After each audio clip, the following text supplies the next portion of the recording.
Olá, amigos e amigas. Que Deus possa nos abençoar a nossa jornada, a nossa vida como um todo e possa nos proporcionar boas oportunidades de estarmos cada vez mais melhorando espiritualmente. Nós vamos falar hoje do Evangelho segundo o Espiritismo, no seu capítulo 17, Sede perfeitos como perfeito é o vosso Pai Celestial. Fechando o capítulo, o item 11, cuidar do corpo e do espírito. É uma mensagem de Jorge, espírito protetor.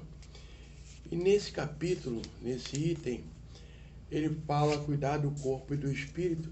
Ele faz uma dissertação muito interessante, que tem dois tipos de correntes que agem de modo particular.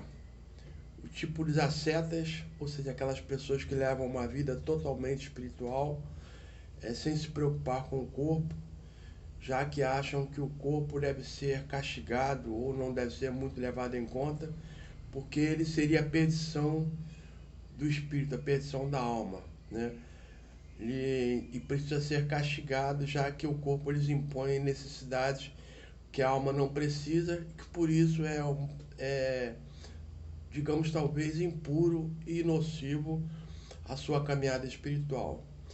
E aquelas pessoas que cuidam do corpo como a parte mais importante do ser, fazendo com que ele seja preponderante, independente, mais importante, inclusive, melhor dizendo, do que o espírito.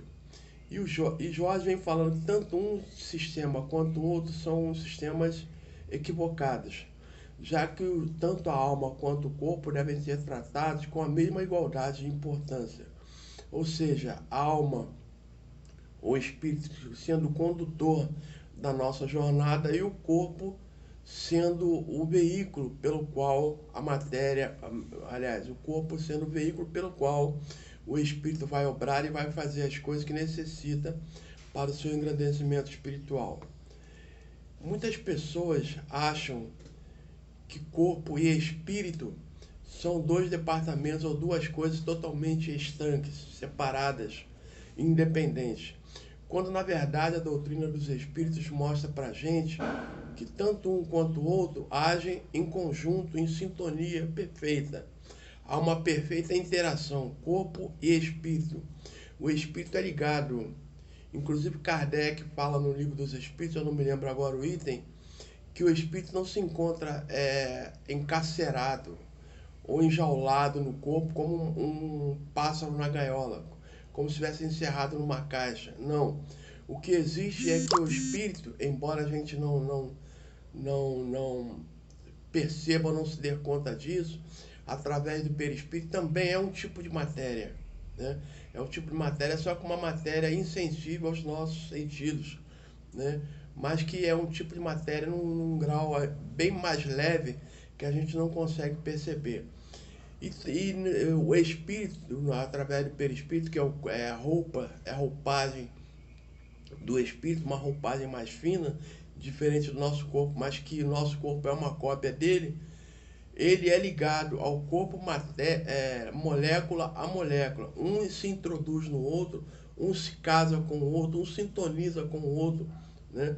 Tanto que a gente ouve o caso de quando os espíritos narram, quando há o momento do desencarne, o pré-desencarne, os laços vão sendo cortados fio a fio, ou seja, aqueles laços magnéticos, aquelas uniões invisíveis aos nossos olhos, mas que magneticamente existem, energeticamente existem, são cortados pouco a pouco, são desligados pouco a pouco.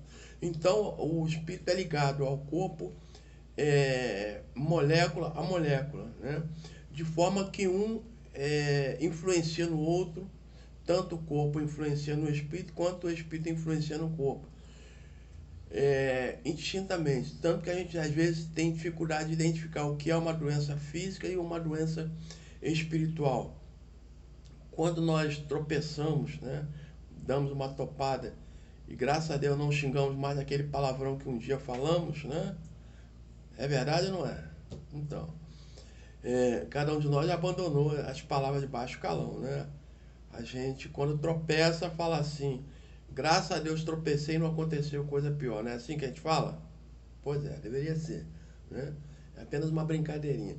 Mas quando a gente dá uma topada, alguma coisa, a gente sente uma agressão ao nosso corpo, né? Podemos machucar o pé, ou torcer o pé, ou mesmo machucar o dedão do pé, né? Mas o espírito também sente isso, tanto que a gente se manifesta com um grito ou com um lamento por tal ter acontecido a nós. O que é isso? É uma agressão ao corpo que chega ao espírito através, manifestando a sua dor. Mas quando nós temos uma doença espiritual, que pode ser talvez uma influência espiritual, né?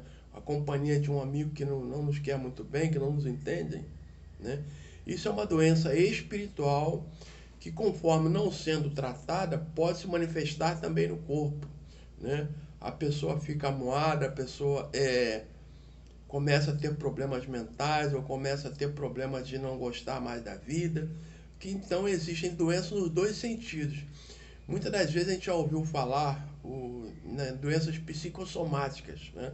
Aquelas doenças que se manifestam na alma e que atingem o nosso corpo. São essas doenças que a gente acabou de falar agora, né? E tem as doenças puramente físicas, gripe, resfriado e outras doenças que atingem o corpo, mas também podem atingir o espírito.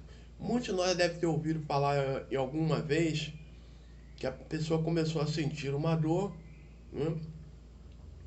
E começou a investigar alguma manifestação orgânica desfavorável, uma doença, uma patologia, que ela desconhecia a causa e foi buscar um médico. E o médico fez uma série de exames e descobriu que ela não tem nada organicamente, fisiologicamente, nada tem. Não há motivos para aquela doença se manifestar daquela forma. Então ela vai, através de um tratamento espiritual, ou numa igreja, num templo, seja lá o que for, quando ela começa a cuidar um pouco mais da parte espiritual, essa doença começa a cessar. O que é isso? Era uma doença espiritual que começou a se manifestar e causar problemas orgânicos. Isso para nós termos a certeza, identificarmos a necessidade de cuidarmos tanto do corpo quanto do espírito. O corpo, na verdade, não é o responsável pelos desatinos do espírito. Muitas pessoas falam assim, a carne é fraca, né? Como se o corpo nos desse, nos fosse um peso que nos fizesse pecar ou cometer algum deslize. É lógico que existem as necessidades orgânicas, isso aí ninguém desconhece, né? Nós temos a necessidade de nos alimentar, de namorar, de se sentir querido, ou de aquelas sensações físicas, e que não satisfeitas, elas podem nos causar problemas psicológicos, problemas da alma também, problemas espirituais. Mas a maioria dos problemas são problemas espirituais, inclusive problemas espirituais que trazem marcas no nosso corpo. Aquela doença que nós não sabemos de onde veio, por que veio, né?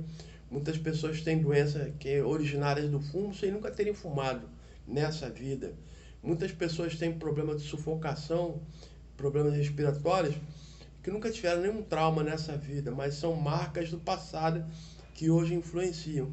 Então é importante para nós, no estudo desse item, saber que nós devemos a mesma importância ao corpo e a mesma importância ao espírito. Se quisermos colocar num grau de importância, devemos dizer que nós devemos cuidar até mais do espírito, né?